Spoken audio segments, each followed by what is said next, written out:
The year was 1941, and the Royal Air Force was riding a wave of dangerous confidence. They had won the Battle of Britain. They believed their Spitfire Mk V was the undisputed king of the skies. It was agile, it was beautiful, and it had held the line against the best the Luftwaffe had to offer. But in September of that year, a new shape appeared over the English Channel. It wasn't the familiar, angular Messerschmitt Bf 109. This machine was different. It was radial-engined, with a blunt, aggressive nose. It looked compact, muscular, and deadly. It was the Focke-Wulf 190. The German pilots called it the Würger, the Shrike. The British pilots would soon call it the Butcher Bird. When the Spitfire Mk VS first engaged this new enemy, the results were catastrophic. The RAF pilots were stunned. They found that the FW-190 could do everything the Spitfire could do, but better. It was faster at all altitudes. It accelerated like a rocket. Crucially, it had a roll rate that defied belief. A German pilot could flick his stick to the side and vanish, rolling away into a dive before the British pilot could even react. The Spitfire Mk V, with its float carburetor and older engine, would stutter and choke if it tried to follow a negative G dive. The FW-190, with its fuel-injected BMW radial engine, simply powered away. The psychological impact on the RAF was devastating. For the first time since the start of the war, the British had lost technical superiority. Squadron leader Deadlier, a New Zealand ace, described the feeling of helplessness. He recalled watching FW-190s toy with his squadron. They would dive, slash through the formation, and zoom climb back up to safety. The Spitfires couldn't catch them in a dive. They couldn't catch them in a climb. They were sitting ducks. The losses mounted. In a period known as the Focke-Wulf shock, the RAF began losing fighters at a terrifying rate. In one particularly humiliating engagement, a flight of Spitfires was bounced by FW-190s. The Germans shot down half the flight without suffering a scratch, then brazenly flew loops around the survivors to mock them. The German aces began to smirk. They knew they had the superior machine. They treated the Spitfire Mk V with contempt. They knew that as long as they kept their speed up, the British couldn't touch them. The air war over France became a slaughter. The RAF's circus operations, sweeps intended to lure the Luftwaffe into battle, turned into traps for the British. The Spitfire, the symbol of British resistance, was obsolete. The Air Ministry was in a state of panic. They considered abandoning operations over France entirely. They needed a solution, and they needed it yesterday. There were plans for a new, high-tech Spitfire, the Mk VIII, but it was months, maybe years away from mass production. It required a redesigned fuselage and complex tooling. The RAF didn't have years.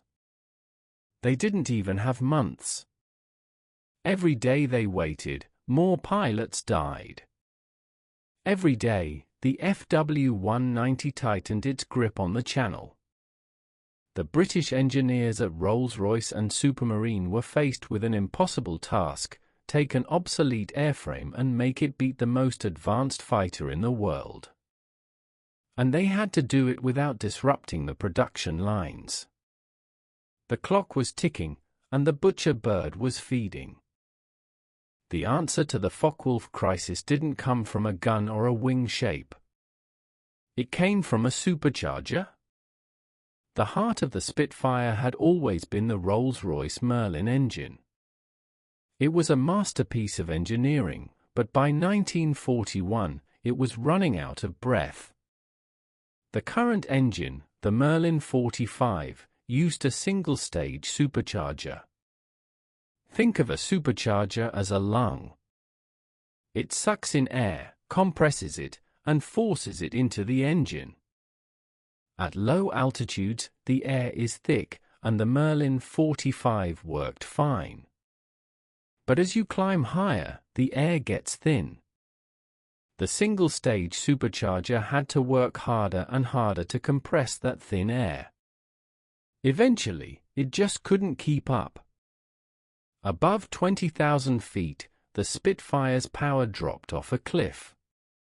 The FW-190, however, had a superior engine that performed brilliantly at medium altitudes. Rolls-Royce knew this limitation.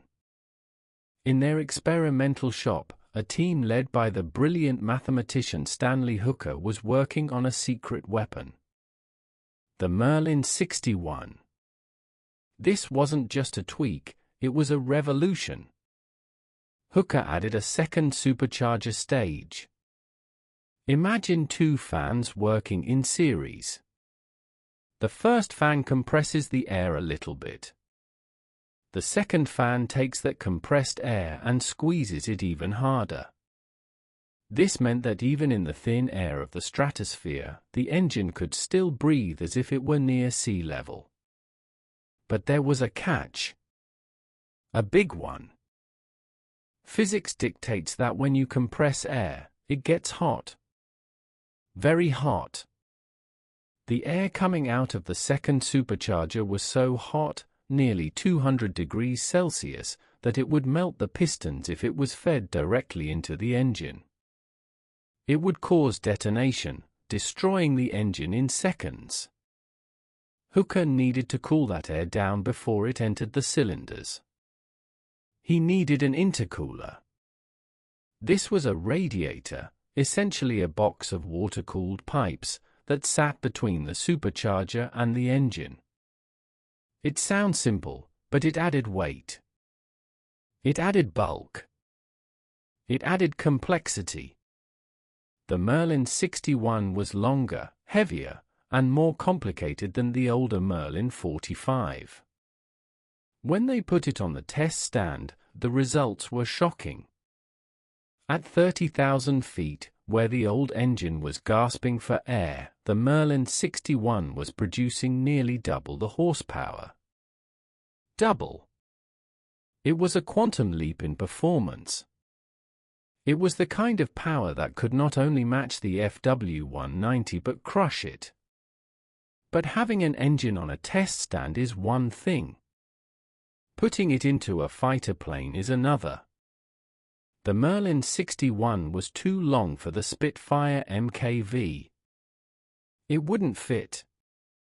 The intercooler required plumbing that didn't exist in the old airframe. The propeller shaft was different. Normally, fitting a new engine like this would require designing a whole new airplane. But the RAF couldn't wait for a new airplane. They were desperate. They asked Supermarine a simple, terrifying question: can you shoehorn this massive engine into the existing Spitfire Mk V? The engineers looked at the blueprints. They looked at the massive Merlin 61. They looked at the slender nose of the Mk V. It was like trying to fit a V8 engine into a Mini Cooper. "We can try," they said. And so began one of the greatest feats of improvisation in aviation history.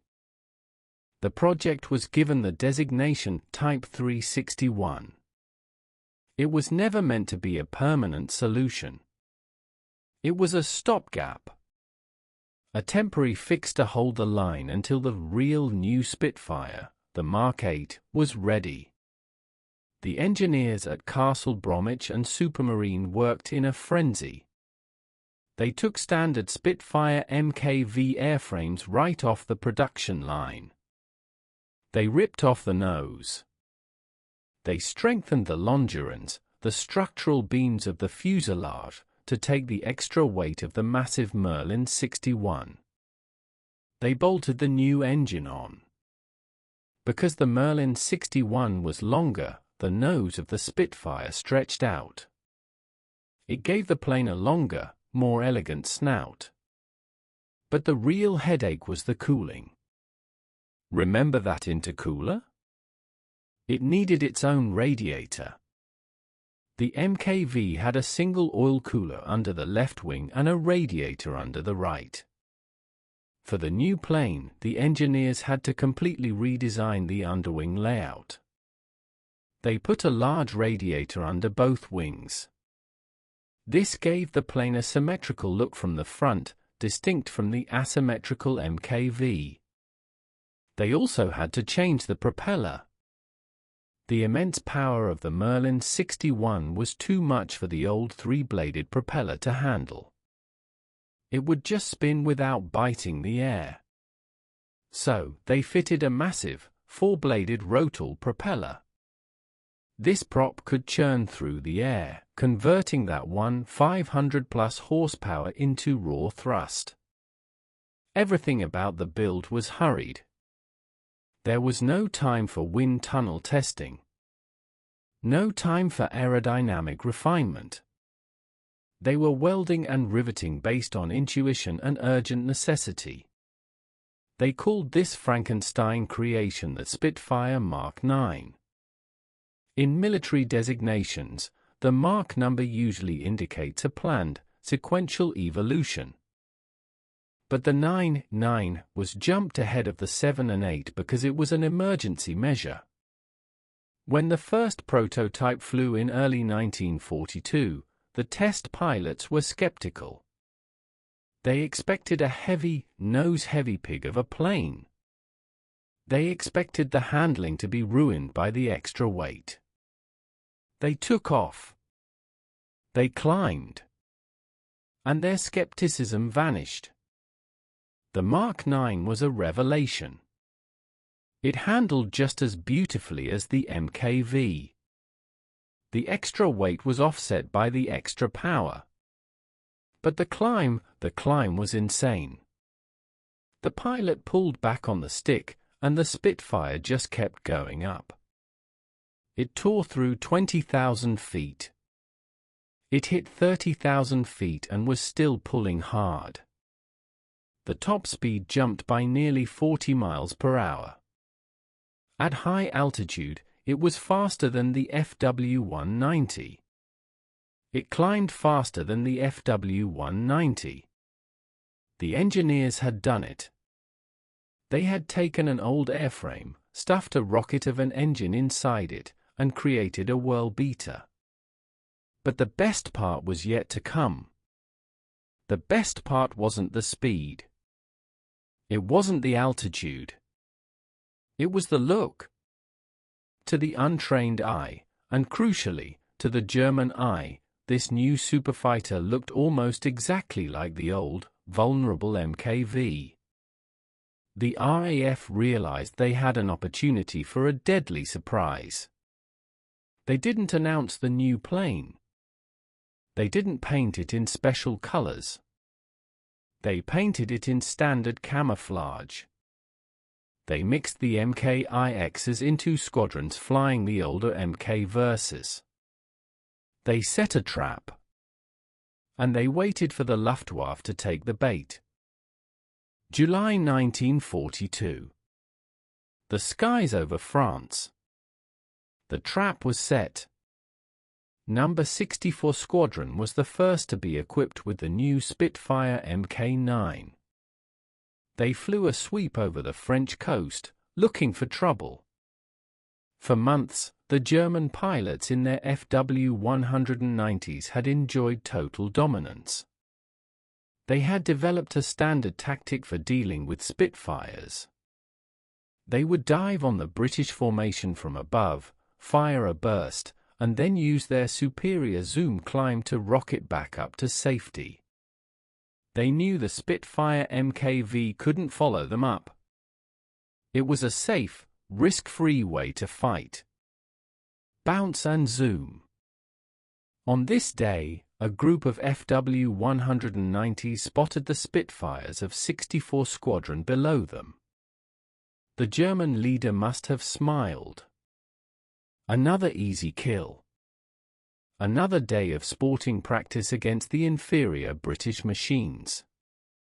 From the cockpit of the Fw-190, the planes below looked like standard Mk Vs. They had the same elliptical wings, the same camouflage. The longer nose and the extra radiator were invisible at combat distances.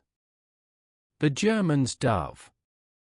They screamed down, cannons firing. The Spitfires broke formation, dodging the attack. Then came the moment the Germans were waiting for. The exit. The Fw-190s pulled up, noses pointing at the sun, throttles wide open. They expected to look back and see the Spitfires falling behind, stalling out as they tried to match the climb. But this time, the mirrors told a different story. A story of horror. The Spitfires were not falling behind. They were right there. The Merlin 61s were screaming, the two-stage superchargers forcing dense air into the engines. The Mk IXs stuck to the tails of the Fw-190s like glue. The German smirk vanished instantly. Panic set in. The Fw-190 pilots pushed their throttles through the gate, engaging emergency power. It didn't matter.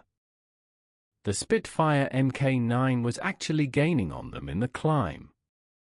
At 25,000 feet, where the Fw-190's radial engine started to gasp, the Merlin 61 was just getting started. The British pilots opened fire. German planes, which had felt invincible just seconds ago, began to explode. One German pilot, realizing he couldn't outclimb this new demon, tried to dive away. But the Mk IX was faster in the dive too. The shockwave rippled through the Luftwaffe. Radio chatter became frantic. Achtung! Spitfire! They are climbing with us! It wasn't just a technical defeat, it was a psychological catastrophe. The German pilots had lost their safety net. The vertical maneuver, their get-out-of-jail-free card, was gone. They had to fight the Spitfire on equal terms now. And on equal terms, the Spitfire was a better turning fighter. If they couldn't run, and they couldn't outclimb, they were forced to dogfight. And in a dogfight, the Spitfire ate the Focke-Wulf for breakfast. The Mk IX was a wolf in sheep's clothing. By looking like its weaker predecessor, it lured the enemy into a false sense of security, only to reveal its fangs when it was too late to escape. The balance of power in the air war had shifted in a single afternoon. The butcher bird was no longer the hunter. The king was back on his throne. By late 1942, the Focke-Wulf 190 had been exposed. Its dominance at low and medium altitudes was neutralized by the arrival of the Spitfire Mk IX. But the Luftwaffe was not ready to concede defeat. If they couldn't win the turning fight, and they couldn't win the zoom climb, they would take the battle to a place where angels feared to tread. The stratosphere. The German answer to the Spitfire Mk IX was the Messerschmitt Bf 109G, known as the Gustav. The Gustav was an ugly evolution of the sleek 109. It was pressurized. It had a massive engine. It was built for one thing, high-altitude superiority. German tactics shifted. They began sending high-altitude reconnaissance Ju-86 bombers and fighters over Britain at altitudes pushing 40,000 feet. At this height, the air is so thin that it is barely breathable. The temperature drops to -60 degrees Celsius. In these frozen wastes, the pilot is fighting not just the enemy, but physics itself. The Spitfire Mk IX was pushed to its absolute limit. To combat the high-flying Germans, the RAF stripped down specific Mk IXs. They removed armor plating. They polished the wings to reduce drag. They painted them in a special cametint pale blue to blend in with the high sky. These modified Spitfires were sent up to hunt the ghosts. The duels that took place at 40,000 feet were slow-motion ballets of death. At that altitude, the margin between flying speed and stall speed is only a few miles per hour. This is called the coffin corner.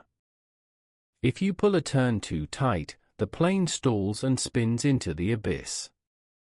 If you dive too fast, you hit the sound barrier, and the controls lock up, sending you into a fatal plunge. The German pilots in their pressurized Bf 109s felt secure. They believed they were untouchable. But the Merlin 61 engine in the Spitfire Mk IX had a secret weapon. Its two-stage supercharger was exceptionally efficient at extreme altitudes. One famous encounter involved a flight of Spitfire Mk IXs intercepting a high-flying Ju-86R bomber over Southampton. The German bomber was cruising at 41,000 feet, an altitude previously considered safe from interception. The German crew looked out their windows, confident in their isolation. Then they saw a dot. The dot grew into the familiar, elliptical shape of a Spitfire. The Spitfire Mk IX, gasping for air, clawed its way up to the bomber's level. The combat was bizarre. The engines were screaming, but the planes were moving sluggishly through the thin air. The Spitfire pilots had to be incredibly gentle with the controls. A sudden jerk would snap the wings or stall the engine. But they got close enough. The cannons fired in the thin air, the recoil shuddering through the airframe. The German bomber, built for the vacuum of high altitude, burst into flames. This victory sent a shockwave through Berlin. The Spitfire Mk IX had proven that there was no sanctuary. Whether at treetop level chasing Focke-Wulfs or at the edge of space hunting pressurized bombers, the Spitfire was there. The Germans responded by pushing their engineering even further, creating specialized high-altitude variants of the Bf 109. But every time they introduced a new upgrade, the Spitfire engineers responded. They introduced the HF, high-altitude, version of the Mk IX, with extended wingtips to grab more of the thin air. The stratosphere war was a lonely, freezing battle of technology. Pilots flew alone, freezing in their unpressurized cockpits, their oxygen masks freezing to their faces. But the result was always the same. The Spitfire Mk IX ruled the high ground. The Luftwaffe had tried to flee upwards, and the Spitfire had followed them, dragging them back down to earth. As 1943 dawned, the psychological landscape of the air war had changed completely. The era of the German smirk was over. The Focke-Wulf 190 pilots, once the cocks of the walk, had become cautious. They no longer roamed the English Channel with impunity. The arrival of the Spitfire Mk IX in large numbers meant that the RAF could go back on the offensive. The British resumed their circus operations, large fighter sweeps over occupied France designed to lure the Luftwaffe into battle. In 1941, these operations had been costly failures. The Fw 190s had picked the Spitfires apart. But in 1943, the tables turned. Now, when the RAF crossed the coast, the Luftwaffe controllers hesitated. They had to check the radar carefully.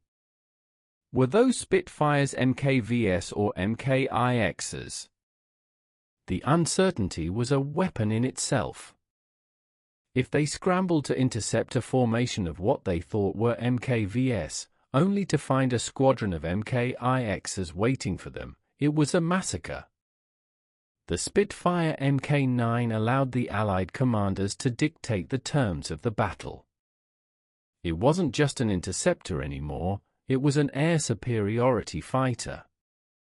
It cleared the skies for the bombers. It escorted the American B-17s part of the way to their targets. One specific engagement in early 1943 highlighted this shift. A group of experienced Luftwaffe aces, led by the legendary Adolf Gulland, encountered a wing of Spitfire Mk IXs. Gulland, a master tactician, realized immediately that the advantage was gone. He later wrote that the Spitfire Mk IX was superior to the Fw-190 at high altitude and equal to it at medium altitude. For a German general to admit that their frontline fighter was equal was a polite way of saying they were in trouble. The German industry scrambled to respond. They couldn't build a new plane fast enough, so they tried to upgrade the Fw-190. They added the Fw-190D Dora, with a new inline engine to fix the high-altitude performance. But the Dora arrived too late and in too few numbers. By the time the Dora appeared, the Spitfire Mk IX was everywhere. It had become the backbone of the RAF fighter command. It was versatile. It could carry bombs. It could carry drop tanks for long-range escort missions. It was reliable. The Merlin engine, once temperamental, had been refined into a workhorse. But most importantly, it gave the British pilots their confidence back. Morale is a tangible factor in war. In 1941, British pilots climbed into their cockpits expecting to be outclassed. They fought with the desperation of the underdog. In 1943, they climbed into the Spitfire Mk IX knowing they had the best machine in the sky. They fought with the aggression of the victor. They began to hunt the hunters. They pushed deep into France, shooting up airfields, trains, and convoys. The Luftwaffe, stretched thin between the Eastern Front and the defense of the Rhine, began to crumble under the pressure. The Mk IX didn't just win dogfights, it broke the spirit of the German fighter force in the West. The Focke-Wulf shock was a distant memory. The Spitfire had weathered the storm, evolved, and emerged as the undisputed master of the European theater. By 1944, the air war was evolving again. The Germans were introducing jet fighters and the V-1 flying bomb. The Spitfire Mk IX was an amazing machine, but the laws of physics were catching up with it. The airframe was nearly 10 years old. The Merlin engine was being pushed to its structural limits. How do you get more speed out of a plane that is already maxed out? You don't change the plane. You change the fuel. This is one of the great untold stories of World War II. The Chemistry War. Standard Allied aviation fuel was 100 octane. It was high quality, far better than the synthetic fuel the Germans were struggling to produce. But the American and British chemists believed they could do better. They developed a 150-octane fuel. It was a potent, dangerous cocktail. It contained massive amounts of lead and other additives. It smelled different, acrid and chemical. It had a slight purple tint. When you poured this liquid speed into a Merlin 61, magic happened. Normally, the Merlin engine ran at a boost pressure of plus 18 pounds per square inch. That was the red line. If you pushed it past that, the engine would knock, detonate, and explode. But the 150-octane fuel burned cooler and more stable. It prevented the knocking. This allowed the engineers to crank up the supercharger boost. They didn't just inch it up. They cranked it to plus 25 pounds of boost. The result was terrifying. At sea level, the Spitfire Mk IX gained nearly 30 miles per hour instantly. Its top speed at low altitude jumped to over 400 miles per hour. Its rate of climb, already legendary, became vertical. This upgrade was rolled out just in time to counter the V-1 buzz bombs. The V-1s were pulse jet-powered cruise missiles that flew at 350 to 400 miles per hour towards London. Standard fighters couldn't catch them. They were too fast. But a Spitfire Mk IX, running on 150-octane fuel, with the throttle pushed through the gate, WEP or war emergency power, could catch them. Pilots described the sensation of engaging the plus 25 pounds boost. The engine note changed from a roar to a high-pitched scream. The pilot was pressed back into the seat. The plane leaped forward. The engine life was shortened dramatically. The spark plugs eroded. The valves took a beating. But it didn't matter. War is not about engine longevity, it is about performance in the moment. This fuel allowed the Mk IX to remain competitive against the late-war German superprops like the Fw-190 Deadlier and the Bf-109 IV. While the Germans were struggling with low-quality fuel that fouled their engines and reduced their power, the Allies were pouring liquid gold into their Spitfires. It was a logistical triumph. Every jerrycan of 150-octane fuel that arrived at a forward airfield in France was worth its weight in gold. It turned the Mk IX from a great fighter into a hot rod. German pilots, flying their advanced 1944 fighters, would be baffled. They would spot a Spitfire Mk IX, a plane they thought they knew, and expect it to have a certain top speed. Then, they would watch in horror as the Spitfire accelerated away from them, powered by a chemical advantage they couldn't replicate. The Mk IX was an old dog, but thanks to 150 octane, it had learned a devastating new trick. To truly understand the soul of the Spitfire Mk IX, you cannot look at charts or graphs. You have to look at the men who flew it. And no one captured the experience of flying the Mk IX better than the French ace, Pierre Clostermann. Clostermann was a free French pilot flying for the RAF. He was intelligent, emotional, and fiercely brave. His memoir, The Big Show, is widely considered the greatest pilot memoir of the war. And the hero of that book is not Clostermann, it is his Spitfire. He flew a specific Spitfire Mk IX with the squadron code LOD. In his writing, he describes the plane not as a machine, but as a living extension of his own body.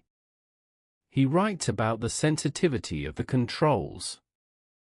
How the Spitfire responded to the slightest twitch of a finger.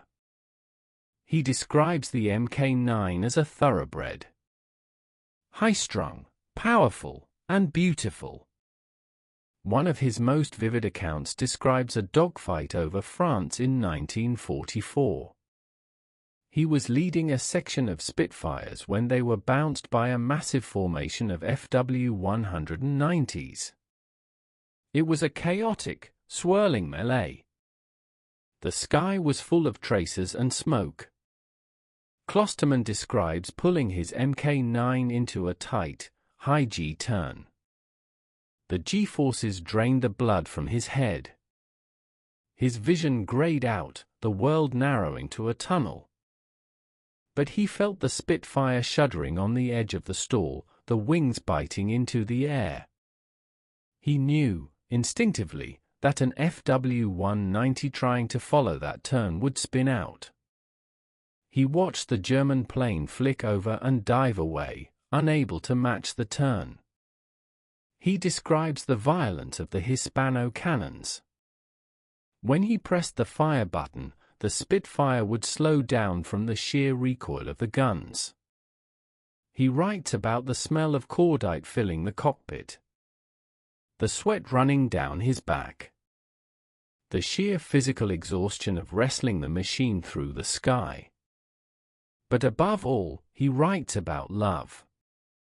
He loved the Mk9. He trusted it to bring him home. There is a heartbreaking passage where he describes landing his battered Spitfire after a mission. The plane is riddled with flak holes. The engine is coughing. The wings are torn. He climbs out and runs his hand along the fuselage, thanking the metal for saving his life. For Klosterman, and for thousands of pilots like him, the Mk9 was the definitive fighter. It wasn't just a weapon of war. It was a guardian angel. It was the plane that allowed them to face the Luftwaffe's best and win. It was the plane that liberated France. Klosterman eventually moved on to fly the Hawker Tempest, a faster, more modern brute of a plane. But he admitted that he never loved the Tempest the way he loved the Spitfire. The Tempest was a hammer. The Spitfire Mk9 was a rapier. Through Klosterman's eyes, we see the Mk9 not just as a feat of engineering, but as an emotional anchor for a generation of young men who lived and died in the sky. It was the big show, and the Spitfire Mk9 was the star.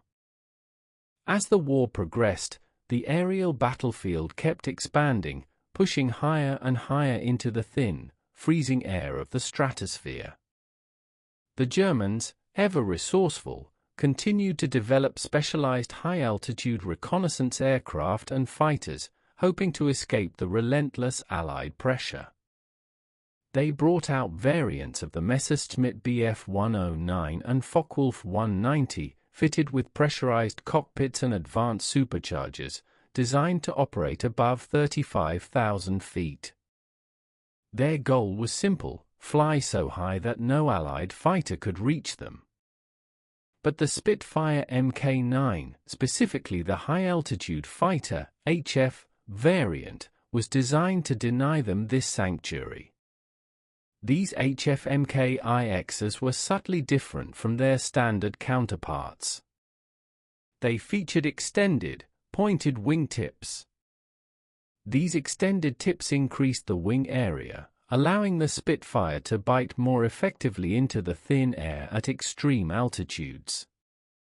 It improved their lift and maneuverability at heights where other planes became sluggish. They also often carried the Merlin 70 series engines, which were further optimized for high-altitude performance, ensuring that the two-stage supercharger could continue to deliver incredible power even when the ambient air pressure was a fraction of sea level. Pilots flying these HF Mk IXs were a special breed. They endured grueling conditions. The cockpit was not pressurized, so they relied entirely on oxygen masks and thick, electrically heated flying suits to survive the bitter cold, which could drop to -60 degrees Celsius. Their unpressurized bodies were vulnerable to nitrogen sickness and hypoxia. They had to be constantly vigilant. The engagements at these altitudes were surreal. The sky would be a deep indigo, almost black. Above them, transitioning to a pale blue far below. The curvature of the Earth would be visible. Contrails, thick white plumes of ice crystals, would stream from their wings, marking their presence for miles. Combat was slow and deliberate. The aircraft were operating at the very edge of their performance envelope. A sharp turn could induce a high-speed stall, sending the aircraft tumbling out of control. A dive too steep could lead to compressibility, where the airframe vibrated violently as the plane approached the sound barrier, causing the controls to lock up. Pilots had to be delicate, precise, and patient. They were fighting chess matches, maneuvering for slight advantages in altitude or sun position. The high-altitude reconnaissance Ju-86 were particularly elusive targets. They often flew so high that even the Mk IXs had to claw their way up, sometimes taking 30 minutes or more to reach the bomber's altitude. But the Mk IX always got there. One notable success for the Mk IX was the interception of several high-flying Ju-86 in 1943. These missions were critical for denying the Germans intelligence on British radar installations and industrial targets. The Spitfire Mk IX, in its various iterations, became the ultimate multi-role fighter. It could chase down low-flying raiders. It could dogfight at medium altitudes.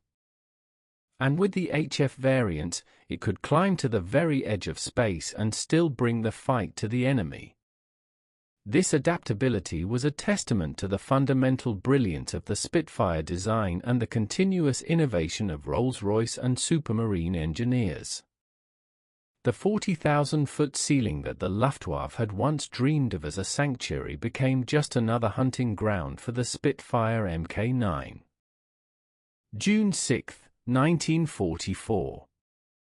D-Day. The greatest amphibious invasion in history. Thousands of ships, hundreds of thousands of men, pouring onto the beaches of Normandy. And above them, a sky utterly dominated by Allied air power.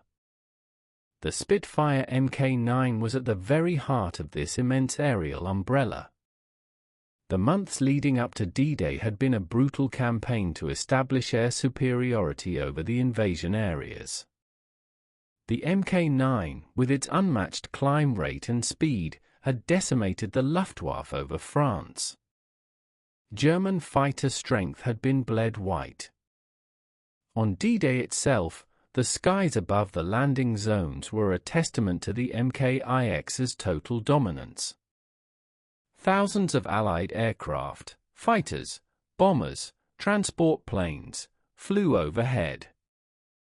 And visible on almost every one of them were the distinctive black and white invasion stripes, quick recognition markings designed to prevent friendly fire.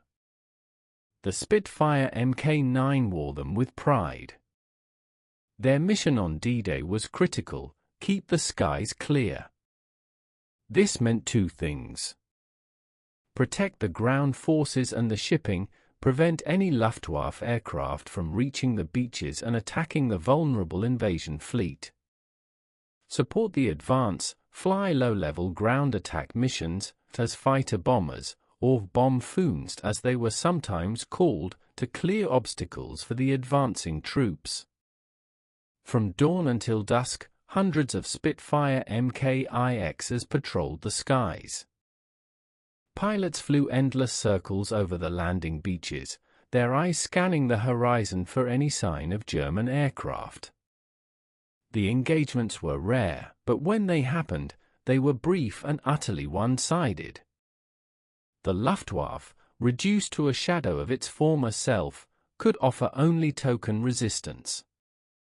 Their few remaining aircraft were quickly swatted from the sky by the overwhelming numbers and superior performance of the Spitfire Mk IX.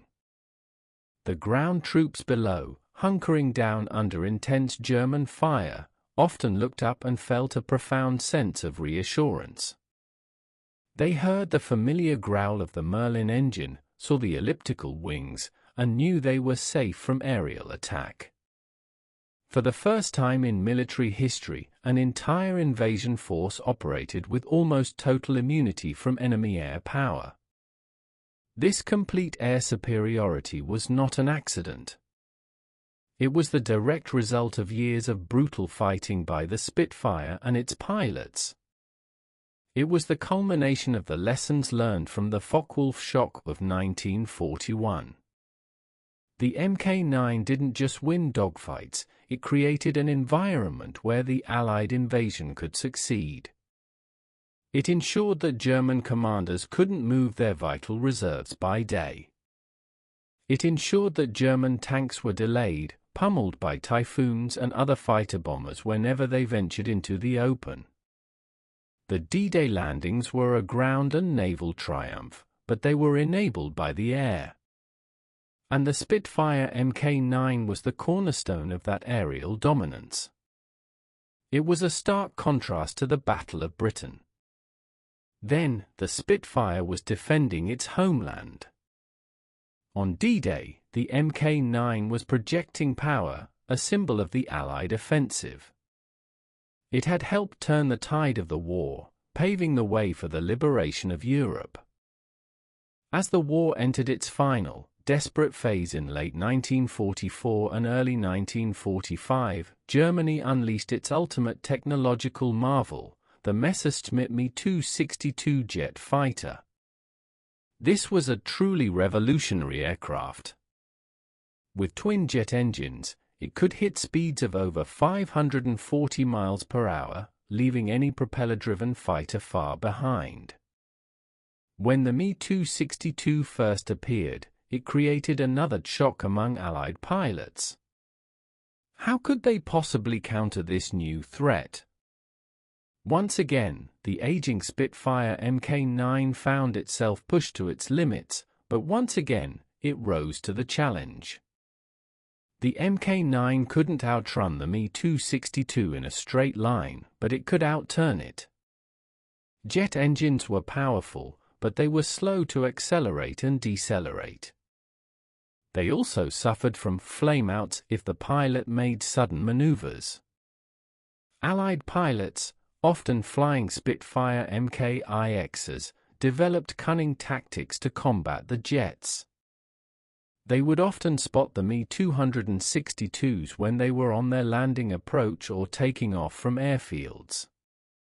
These were the most vulnerable moments for the jets, as their speed was lowest.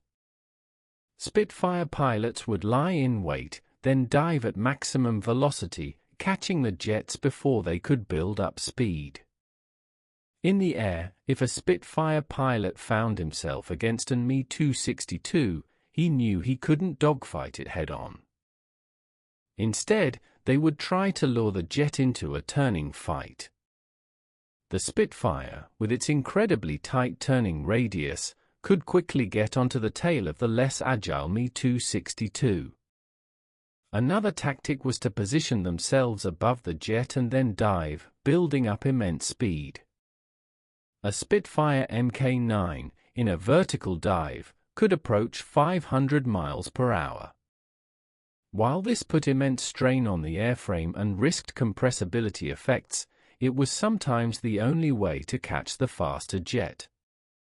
One notable pilot, squadron leader J.R. Bob Baldwin, flying a Spitfire Mk9, famously engaged an Me-262. He used the Mk IX's superior turning ability to get behind the jet and shot it down. These victories were rare, but they proved that even against the dawning jet age, the propeller-driven Spitfire Mk9 was still a force to be reckoned with. It was a testament to the skill of the Allied pilots and the enduring versatility of the Spitfire design. The Mk9 also played a crucial role in countering the V-1 flying bombs, the doodlebugs. These pulse jet-powered cruise missiles flew at speeds of 350 to 400 miles per hour. The Mk9, especially those running on 150-octane fuel and using war emergency power, was one of the few piston-engine fighters fast enough to intercept them. Pilots would chase the V-1S at full throttle, often risking mid-air collisions. If they got close enough, they would shoot them down. But sometimes, they would use a more daring maneuver. They would fly alongside the V-1, gently slide their wingtip under the V-1's wing, and then, using the air pressure differential, flip the V-1 over, sending it tumbling harmlessly into the channel or open countryside. This incredibly risky maneuver, performed by brave Mk IX pilots, saved countless lives in London. The Spitfire Mk IX, originally conceived as a stopgap, ended its combat career fighting against the cutting edge of German technology. It performed admirably, even heroically, proving that a well-designed, continually upgraded propeller fighter could still punch above its weight class, even against the future. When the guns finally fell silent in May 1945, the Spitfire Mk IX had flown more sorties, shot down more enemy aircraft, and equipped more squadrons than any other variant of the legendary fighter. It was the most produced Spitfire, with over 5,600 units built. It was a numerical success, a combat success, and a testament to ingenuity under pressure. From a stopgap measure, born of desperation to counter the Focke-Wulf 190, the Mk IX evolved into the undisputed champion of the European skies. It outclimbed. It outfought. It outlasted. It turned the tide of the air war over Western Europe. It ensured the success of D-Day. It even managed to hold its own against the first generation of jet fighters. The Mk IX was the ultimate expression of the Spitfire's potential. It balanced speed, maneuverability, and firepower in a way that few other aircraft have ever achieved. It wasn't as aesthetically pure as the early Mk I or Mk V, with its slightly longer nose and symmetrical radiators. But its brute force was beautiful in its own way. It was the definitive Spitfire. After the war, the Mk IX continued to serve with numerous air forces around the world, flying for decades in countries like Czechoslovakia, Israel, and Syria. Its robustness and adaptability ensured a long post-war life for many airframes. Today, the Spitfire Mk IX is highly sought after by collectors and aviation enthusiasts.